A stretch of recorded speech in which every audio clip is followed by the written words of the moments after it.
Sinabi ng Allah subhanahu wa ta'ala, Ya ayyuhalladhina amanu taqullaha wa qulu qawlan sadida. O kayo na may takot kay Allah subhanahu wa ta'ala. Tinatawag tayo ng Allah. Kayo ay magsalita ng mga mabubuti. Kayo ay mangusap ng mabuti sa inyong kapwa. Inubliga sa atin ng Allah subhanahu wa ta'ala na ayusin natin ang ating pananalita sa ating mga kapwa. Iwasan natin na tayo'y makapagsalita sa kanila ng hindi mabuti. Dahil ang utos ng Islam, tayo'y mangusap sa kanila ng maayos. Kahit paman sinasabihan nila tayo ng masasama, kahit paman sinasabihan nila tayo ng hindi mabuti, ginagawan tayo nila ng mga masasama na mga salita upang tayo'y masira, ang turo pa rin sa atin ng Islam, magsalita pa rin tayo ng mabuti, maayos. Pakitunguhan pa rin natin sila. Ayusin pa rin natin ang ating mga pananalita sa kanila. Katulad ng ginawa ni Propeta Muhammad sallallahu alaihi wasallam. Ang daming binabato sa kanya ng mga masasamang salita. Ang daming mga ginagawa sa kanya, ang daming mga sinasabi sa kanya na hindi mabubuti. Ngunit narinig ba natin sa mga hadith ni Propeta Muhammad sallallahu alaihi wasallam na siya ay nagbalik sa kanila ng mga masasama na salita? Hindi. Dahil ang turo sa atin ng Islam, tayo'y mangusap, tayo'y maging mabuti, dapat na maayos ang ating pananalita sa ating kapwa. Dahil ito ang turo ng Islam, mga kapatid, sa pananampalatayang Islam. Ang sinabi ng Allah subhanahu wa ta'ala na kapag tayo ay naging maayos sa pananalita sa kanila, tayo ay naging mabuti sa pakikipag-usap sa kanila, yuslih lakum a'malakum wa yaghfir lakum dhunubakum. Itutuwid ng Allah subhanahu wa ta'ala ang iyong mga gawain.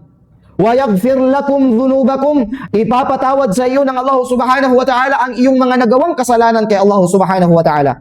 Bakit? Nang dahil lamang sa iyong maayos na pananalita sa kanila, nang dahil sa iyong mabuting pananalita sa kanila, itutuwid ng Allah ang iyong mga gawain at ipapatawad sa iyo ng Allah subhanahu wa ta'ala ang iyong mga nagawang kasalanan.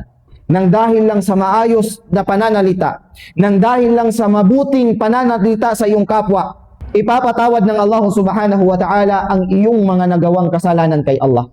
Sinabi ni Imam Ibn al-Qayyim rahimahullah, Inna Allah yu'ti dhakir akthara mimma yu'ti sa'il, lianna sa'il yas'al waqta al-haja, amma dhakir daiman ma'allahi subhanahu wa ta'ala. Ang sabi ni Imam Ibn al-Qayyim rahimahullah, katiyakan na ang Allah subhanahu wa ta'ala, mas pinaparami niya ang ibinibigay na biyaya sa kanyang alipin na pinaparami nila ang pag-alala kay Allah subhanahu wa ta'ala kaysa sa mga taong palaging humihingi kay Allah subhanahu wa ta'ala. Bakit mga kapatid sa pananampalatayang Islam? Lianna sa'il yas'al waqtal haja. Dahil itong mga taong humihingi kay Allah subhanahu wa ta'ala, naaalala lamang nila si Allah kapag sila ay may kailangan kay Allah subhanahu wa ta'ala.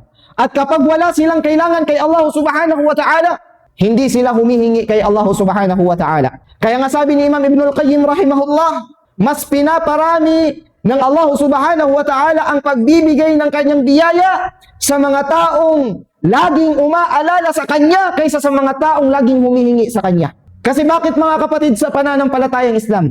Dahil itong mga taong laging umaalala kay Allah, nasa magandang sitwasyon man sila o nasa mahirap na sitwasyon man sila, lagi nilang inaalala ang Allah subhanahu wa ta'ala. Kaya mas pinaparaming, mas maraming ibinibigay ang Allah subhanahu wa ta'ala na biyaya sa mga taong laging umaalala sa Kanya.